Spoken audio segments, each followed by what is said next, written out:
তোমাদের কালকে এই পর্যন্ত শেষ করা হয়েছিল, এরপরের থেকে নাম্বার সিস্টেম পার্ট 2 নিয়ে এসেছি। তো তোমরা দেখতে থাকো। তো কালকের যে হোমওয়ার্কটা দিয়েছিলাম সেটা আমি করে দিচ্ছি। তো এখানে 55 জায়গায় 60 দিয়েছিলাম। তো তোমরা সোজাসুজি এই 12টাকে 60 দিয়ে ভাগ করলে মিলে যাচ্ছে, তাহলে আর কিছু করা লাগবে না। 6টা 12কে ভাগ করবে, ঠিক আছে? সোজা 12কে 6 দিয়ে ভাগ করলে মিলে যাচ্ছে, তাহলে এখানে 0 আসছে। তো এটার অ্যান্সার হবে 0, যেটা কালকে হোমওয়ার্ক দিয়েছিলাম। তো চলো তোমাদের নেক্সট অঙ্ক কী আছে দেখা যাক। তো এখানে বলা হয়েছে 1000-এর থেকে সব থেকে কম কত বিয়োগ করলে ওই বিয়োগফলটি 35 দিয়ে সম্পূর্ণ ভাগ যাবে। তো এখানে বন্ধুরা অপশানে এই টি দেওয়া আছে, টিটা আমি ভুল করে বসানো হয়ে গেছে, টিটা বসবে না, ঠিক আছে? অপশান 10, 20, 10, 20, 35 আর কোনোটি নয়। তো এই 1000 রয়েছে, 1000-এর কী বলেছে যে 1000-এর থেকে কত কম সেই সংখ্যাটা হলে যা 35 দিয়ে বিভাজ্য হবে। এই 35 দিয়ে কিন্তু 1000-এ বিভাজ্য হয় না, কিন্তু 1000 থেকে কম আছে যেটা 35 দিয়ে বিভাজ্য করতে হবে। তো তুমি 35 দিয়ে 1000-এর কী করে তুমি বুঝতে পারবে যে আমার 1000-এর থেকে এমন একটা সংখ্যা আছে, কম সংখ্যা, যেটা আমি 35 দিয়ে ভাগ করব। তো এখানে 1000-কে 35 দিয়ে ডিরেক্ট ভাগ করে দেবে, ঠিক আছে? 35 দিয়ে ভাগ করলে 3 দিয়ে যাচ্ছে, 3 5 15, 3 35, 105 হচ্ছে না, 2 দিয়ে যাবে, 35 দুগুণে 70, তাহলে থাকছে 0, 7 3 10, হাতে 1 1 মিলে গেলে 0, 300। তাহলে 35 দিয়ে আমি 35 10 350, 9 35, 300-র বেশি হয়ে যাচ্ছে, 8 দিয়ে যাবে, 5 8 40, 0, হাতে 4, 3 8 24, আর 4 28, 280। তাহলে আমার 20 পড়ে থাকছে। তাহলে এই 20টা আমার বেশি আছে। তাহলে এই 20টা যদি আমার বেশি না থাকতো তাহলে আমার সেই সংখ্যাটা মিলে যেত। তাহলে 20 1000 থেকে 980 যদি থাকতো এখানে, তাহলে মিলে যেত। তাহলে এখানে অপশান হবে 20। তো নেক্সট ওই অঙ্কের সেম একটা দিয়েছে, 1000-এর সব থেকে কাছে কোন সংখ্যাটি 35 দ্বারা সম্পূর্ণ বিভাজ্য। এখানে বলেনি যে 1000-এর কম, এখানে 1000-এর বেশিও হতে পারে, আবার 1000-এর কমও হতে পারে। তো আমরা যেটা 1000-কে ভাগ করলাম 35 দিয়ে, আমি ডিরেক্ট 28 দিয়ে ভাগ করে দিলাম, 980, 20 থাকছে। তাহলে এই 980 যদি আমি 35 দিয়ে ভাগ করি তাহলে আমার মিলে যাচ্ছে, তাহলে একটা সংখ্যা আমি পাচ্ছি 980। এবার এই 20টা বেঁচে থাকলো, 20 আর কত হলে এই 35 হবে, তাহলে 15 হলে 35 হবে। তাহলে একটা আমি এই 15টা যদি 1000-এর সঙ্গে আমি যোগ করে দিই, 1015 হচ্ছে, তাহলে একটা আমি 980 পেয়েছি আর একটা 1015 পেয়েছি। তাহলে এই দুটোর পার্থক্য কত আছে? এটাতে আছে 20 পার্থক্য, এটাতে আছে 15 পার্থক্য। তো এখানে মাঝখানে ধরে নাও ওই 1000টা থাকলো, 1000-এর থেকে 1015 কম না 980 কম? নিশ্চয়ই 1015 কম। তো 1015 যখন কম হচ্ছে তখন আমার এটাই উত্তর হয়ে যাবে, গ দাগ। নেক্সট বলা হয়েছে 3টি সংখ্যার সমষ্টি 57, মধ্যকার সংখ্যাটি নির্ণয় করো। তো আমার মধ্যকার সংখ্যাটি নির্ণয় করতে বলেছে, মধ্যকার। তো আমি এ বি বোঝানোর ক্ষেত্রে এ বিটা দিয়েছি, ঠিক আছে, সি। তাহলে আমার এই 3টে সংখ্যা বলেছে, এবার আমার চেয়েছে এটা, আমার যেটা চাবে সেটা আমার এক্স ধরতে হবে।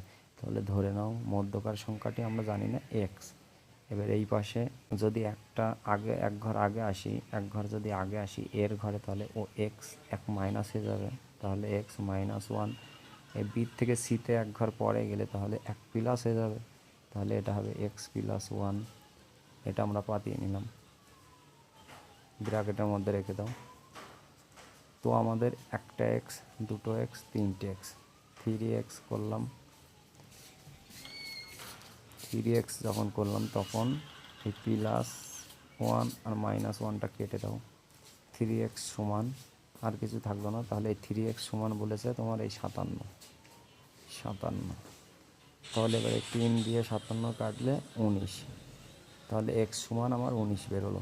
তাহলে আমার বিতে আমি এক্স ধরেছিলাম, তাহলে এটা এই সংখ্যাটা আমার মধ্যকার সংখ্যাটা 19 আসলো। তাহলে আমার উত্তর কত আসবে? উত্তর আসবে খ দাগে 19। তো নেক্সট সেম অঙ্ক, কিন্তু এটা আবার জোড় সংখ্যা দিয়েছে, বলেছে পরপর 3টি জোড় সংখ্যার সমষ্টি 42 হলে সব থেকে ছোট সংখ্যাটি কত হবে? তাহলে ছোট সংখ্যাটি আবার সেই এ বি সি পাতিয়ে নাও, ছোট সংখ্যা এটাই হবে, এটা সব থেকে বড় আর এটা মিডিল। তাহলে আমার এক্স ধরতে হবে, যেটা সিএসে, এটা আমার সিএসে, তাহলে এটা আমি এক্স ধরে নেব। তাহলে জোড় সংখ্যা যদি এটা এক্স হয়, তাহলে এটা এক্স প্লাস 2 হবে, এক্স প্লাস 2। এটা তাহলে সি দাগেরটা কী হবে? সি আসবে এক্স প্লাস 4। ঠিক আছে, তো আমার একটা এক্স, দুটো এক্স, তিনটে এক্স, 3x প্লাস 4 আর 2 6 সমান বলেছে 42। তো 6টা ওই পাশে গেলে ওই পাশে নিয়ে যেতে হবে। 3x সমান এই 6-এর আগে প্লাস আছে, তাই ওই পাশে গেলে নিশ্চয়ই মাইনাস হবে ভাই, 6, তাহলে 38 হবে, 36 হবে, সরি 36। 3x সমান 36, তাহলে 3 দিয়ে 36কে কাটলে 12 আসছে, 12। তাহলে আমাদের এক্সের মান 12 বেরোলো, এই ছোট সংখ্যাটা 12 বেরোলো। তাহলে আমাদের উত্তর আসবে কত? উত্তর আসবে গ দাগের 12। এবার বন্ধুরা একক স্থানীয় মান চেয়েছে, একক স্থানীয় মান এটা। তো আমার এটার একক স্থানীয় মান এমন রয়েছে, এটা পাওয়ার আছে 7-এর পাওয়ার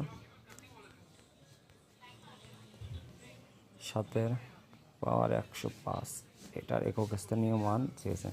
তো তোমরা কিচ্ছু করবে না, 105কে 4 দিয়ে ভাগ করলে 104 পর্যন্ত মিলে যায়। ঠিক আছে, 4 দোকানে 8, 2 25, 4 24, 1 থাকছে।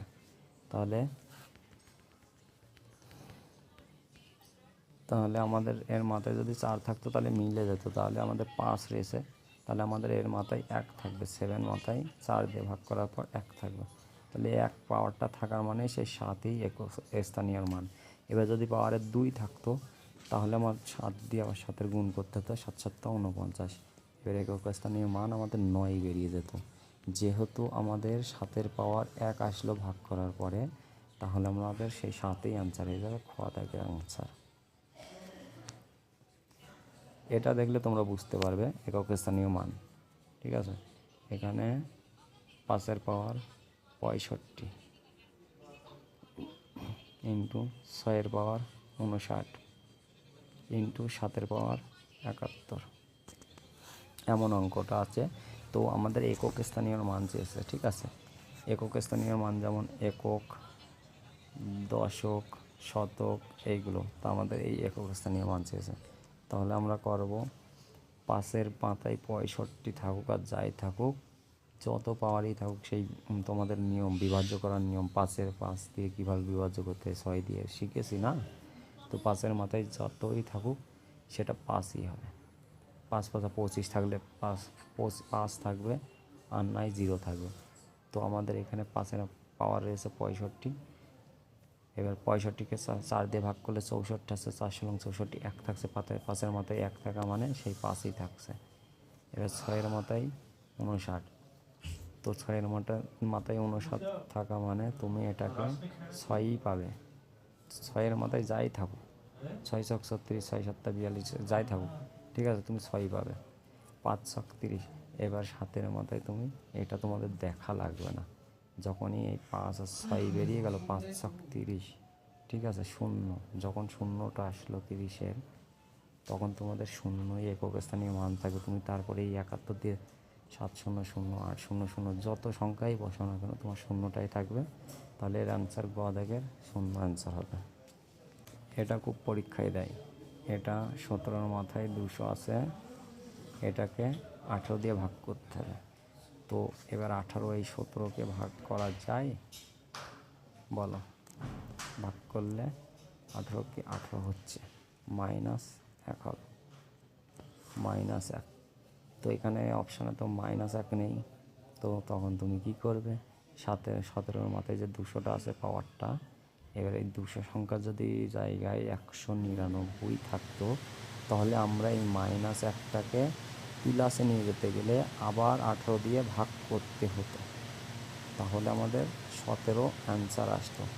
যেহেতু এখানে 200 আছে, 200টা জোড় সংখ্যা, সেহেতু আমাদের এই জোড় সংখ্যার ক্ষেত্রে এই মাইনাসটা উঠে যাবে, তাহলে আমাদের অ্যান্সার 1 আসবে। এটা গ দাগের অপশান, ঠিক আছে? তো তোমরা এটা কিছুই করবে না, তোমাদের শুধু এটা করার কাজ হলো তোমরা শুধু দেখবে 17-র মাথায় এই যে 200, এই 200 থাকলে মানে জোড় সংখ্যা যদি থাকে, তাহলে তোমাদের উত্তর হবে 1। আর যদি তোমাদের বিজোড় সংখ্যা থাকে, তাহলে তোমাদের এই যেটার পাওয়ার থাকবে, যে সংখ্যা 17, সেটা হবে উত্তর, ঠিক আছে? এটা জোড়, এটা বিজোড়, এটুকু মনে রাখবে, ঠিক আছে? বিজোড় 17, যদি এই 17 যে সংখ্যাটা দেবে সেই সংখ্যাটা বিজোড়ের ক্ষেত্রে থাকবে, আর 200 থাকলে জোড়ের ক্ষেত্রে 1 থাকবে, তাহলে এই ক্ষেত্রে তোমার উত্তর হবে 1।